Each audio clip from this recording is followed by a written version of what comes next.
Let's take a food tour of Target Field in downtown Minneapolis, home to the Minnesota Twins. This ballpark is consistently rated as one of the MLB's best when it comes to food, but can it really live up to the hype?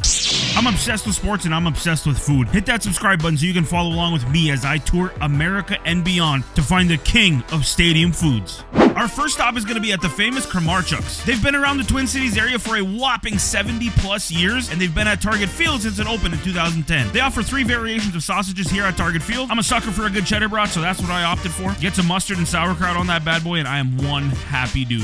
How about this view? I mean, come on. How about this whole setup right now? My kids are playing Connect 4. I'm eating a sausage. I don't know how much better it gets than this. First bite at Target Field, I'm ready. I got sauerkraut coming out of every crevice of my teeth. Okay, so the star here is the sausage, but it kind of let me down a little. I wish they would do a little more with this. Basically, what you do is pick your sausage and you pick either sauerkraut or onions, if you want either one of those. But that's pretty much all they're doing. I had to add my own mustard. The sausage is just okay. And like I said, it's still the star. I'm gonna go with a 5.9 on this. Doesn't even make it into the 6s. It's not bad. I am gonna take another bite just to kind of verify that. I'm also really hungry, if I'm being honest. 5.9 verified. Atmosphere here, it's like an 11.3. Today is already shaping up to be so fun. All right, this one's for all the fellas out there. I agree with you. I know what you're thinking. What the hell is a baseball game without an ice cold brew? This is the Twins Pilsner from Summit Brewing Company.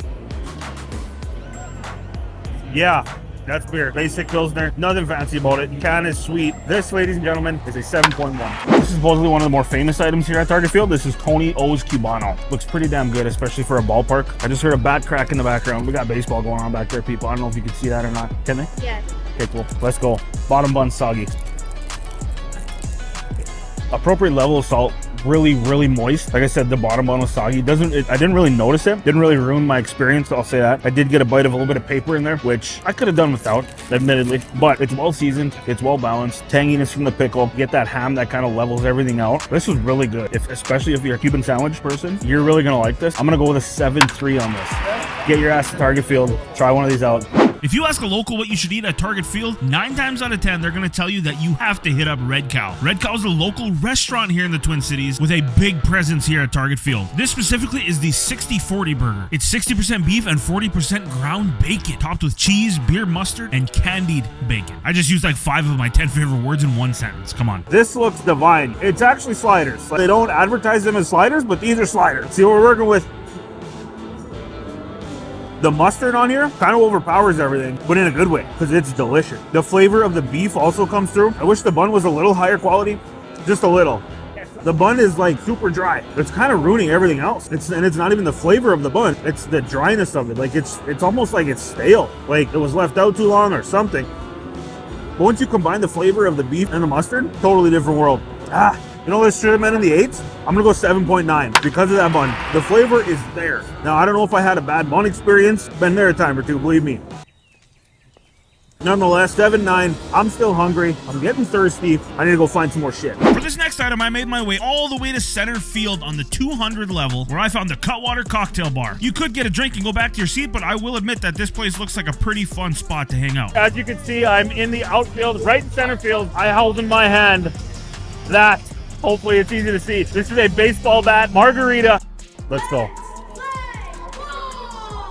It's obviously unconventional. I cannot put this thing down anywhere. You have to hold it. I'm not a tequila guy. This is really sweet though. I know that if you were a margarita drinker, you wouldn't like this. You would want something that's, you know, a little stiffer, especially for 33 bucks. Get the job done in both ways, if you know what I mean. I'm gonna go with a 4.7 on this. Cool novelty. Margarita though, not good. Hey, I get it. Traveling to sporting events can get expensive. So if you're like my Uncle Spencer and you like to save a couple of bucks, that family value stand with State Fair Classics is gonna be for you. I went and found the cheapest hot dog I could find in this stadium, and it cost me a whopping $4.50.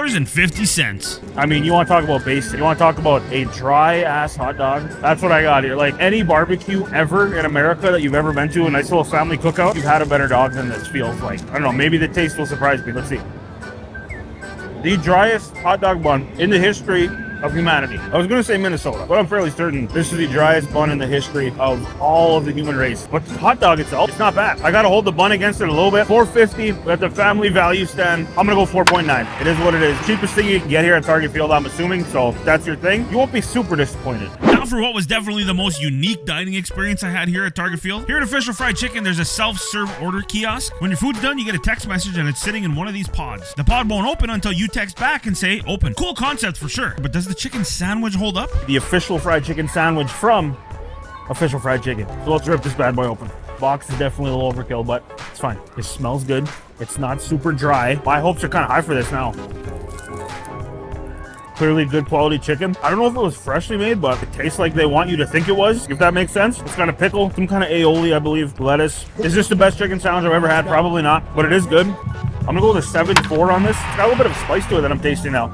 I don't know if that's the aioli or what it is, but okay. You think Minnesota, you think barbecue, right? Yeah, neither do I. But I was still plenty excited when I stumbled across this stand. Okay, so this is basically pulled pork on top of mac and cheese. They added cheese to the top of it. This looks divine. This looks like the best thing of the day. Please don't let me down.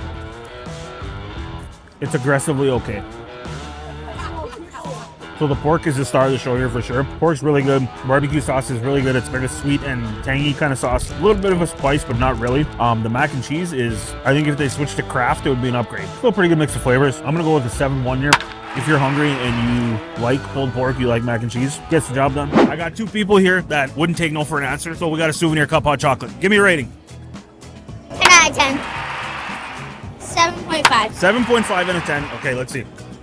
This should not be called hot chocolate. This should be called warm chocolate. And I'm going to go with a 4.2. I think somebody just whipped up a packet of Swiss Miss back there for me or something because that's all this is. I absolutely refuse to go to a baseball game without grabbing some nachos. Nachos and sports go together like lamb and tuna fish. Lamb and tuna fish? Or spaghetti and meatball if you prefer. These nachos look like $1.50 fundraiser at your local community hall. For me, it would be the KC Hall nachos. They don't look horrible, but for 20 bucks, they don't look great. So I'm going to get some pico, some little bit of meat, a little bit of cheese.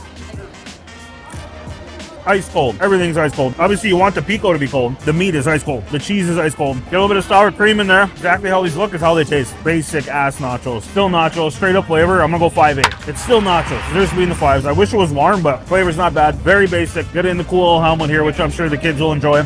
Sports, popcorn go together even better than sports and nachos. I love stadium popcorn. Don't know why. It's usually horrible, but see what we're working with.